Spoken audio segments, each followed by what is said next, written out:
I'm Cliff Lowdenback, class of 2003, and the honor of being the 2020 UKCD Alumni Association President. And joining me on this call is one of our 2020 UKCD Distinguished Alumnus of the Year, very deserving recipient, Dr. Dennis Stuckey, class of 1974. Thank you very much. It's a great pleasure to still be associated with the college, and thank you all for including me in such a long list of distinguished recipients. Well, it's very deserving. It's one of the things that we do as a board, and we have that meeting every June and go over the people that were nominated, and we do have two, yourself and Dr. Craig Miller. I was just going to start things off with sort of what brought you into dentistry? What made you want to be a dentist? Well, my family was actually from Flemingsburg, Kentucky, and I had a grandfather that was a dentist and an uncle that was in the dental practice there. My family always was hoping that I would take that up. I thought perhaps I would do astronomy, but that didn't turn out exactly that way.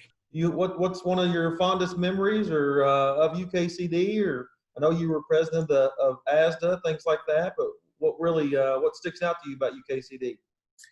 Well, I think the thing that always stuck out to me about the college, and I didn't realize or appreciate it probably till I joined the Air Force, which is kind of like a large group practice where you really have an opportunity to meet other professionals from other schools, other places. And I really got a feel for what their educational process was compared to mine.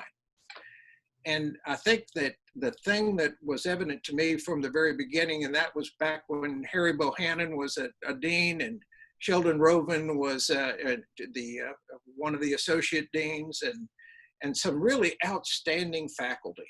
And the thing that came across early on was they were interested in us as people and as future professionals.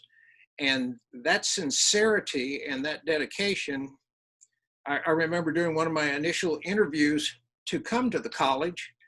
Dr. Rovin, who was an oral pathologist, got a phone call while we were doing our interview, and he said, "Would you like to go up and see a patient with me?" And we went up and we looked at lichen planus together. And I said, yeah, this is the school I want to go to. This is absolutely fantastic. It's and all the way through, we had some pretty tough faculty, and but there was never a doubt that their interest was always in us getting the best possible education. And if there were any successes that occurred in my life afterwards, I would take it right back to the start and the opportunities that the College of Dentistry provided. And so I'm certainly appreciative of that. Is there anything that, as far as your career, I know you did a lot of dental first, as far as being put into positions, first time for a dentist to be in certain positions. You want to give like a brief sort of rundown of your military career or anything that stands out to you? I know you don't want to brag on yourself, but I'm going to ask you to. I had no intention of actually making the Air Force a career. It was happenstance that I got involved in projects that were very interesting to me, non-traditional dentistry, some of them, and that's I would have to say that my career was somewhat non-traditional. The first half was probably all clinical based, and the second half of my career I was doing additional things such as running healthcare clinics or being the commander of an air transportable hospital. Not everyone had those kind of opportunities, especially if you weren't from the medical side of the house. And so it was somewhat groundbreaking. At the same time, it opened up the doors for others to follow, and they have. Whatever the opportunity was, you could either grab that or you could spend more time in education or administration or some of these other things. And that's one thing I would like to share with the younger folks is that there are some opportunities in the federal health services that they should look at and at least think about it as an initial foray into the profession. And then where they go from there, it depends on their own interests. Mine kept me around for 30 years. And there were some days that were tougher than others, but I don't regret any of those choices. I do have to mention one thing though, as I was reading back through there, and it stood out to me again, and you mentioned astronomy. So you sort of got to the stars because part of it was talking about how you actually were part of a committee that helped with the International Space Station and given their first dental kit. Or what did that involve there? Well, NASA was looking to actually put together, as space flights became longer rather than just the shots around the moon and near Earth orbit, longer missions like the space shuttle and the International Space Station, it became apparent to them that they had the potential for dental emergencies as well.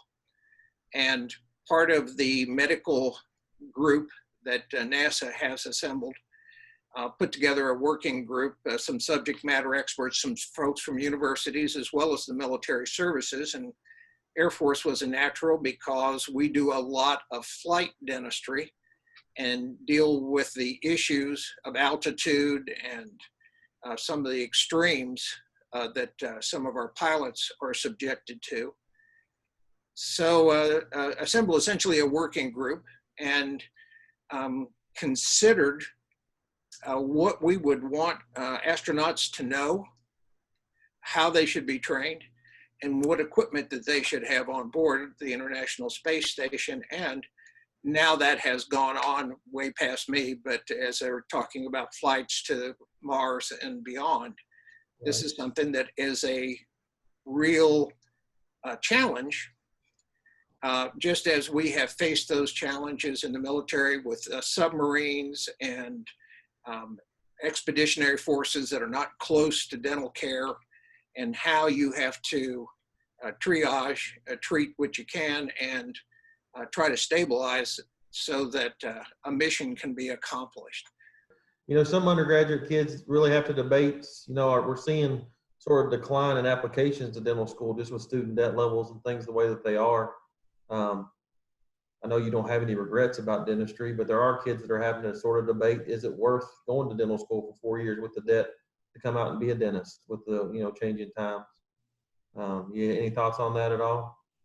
Well, I do. I think that the federal services does have a tremendous scholarship as well as loan repayment system. So if that's a consideration for somebody that's thinking they may have to make a choice that's not what they want to do, but have to do because of that, they need to look into those two programs. Again, a scholarship program and loan repayment that may be helpful. And again, it's not a forever choice. It's just for that period of time. So is dentistry certainly worth pursuing? Absolutely. It's a fantastic profession. One of the professions where you can still really get a great deal of satisfaction about working with patients, working in a healthcare environment that we can be proud of every day. Sort of in closing, is there any comments you'd like to share about receiving the award on behalf of UKCD? Or? Well, to me, it's a fantastic honor. For years, I've watched some just really well-deserving, outstanding professionals being recognized, and never really thought of myself even in that group. But it's a remarkable achievement to be considered. It's a wonderful program, and I'm glad that you all do that, because I think that highlights some of the really fine people that we have. And so I'm obviously honored. And again, I couldn't have better company this year than Dr. Miller. And I look forward to helping you all recognize other people in the future.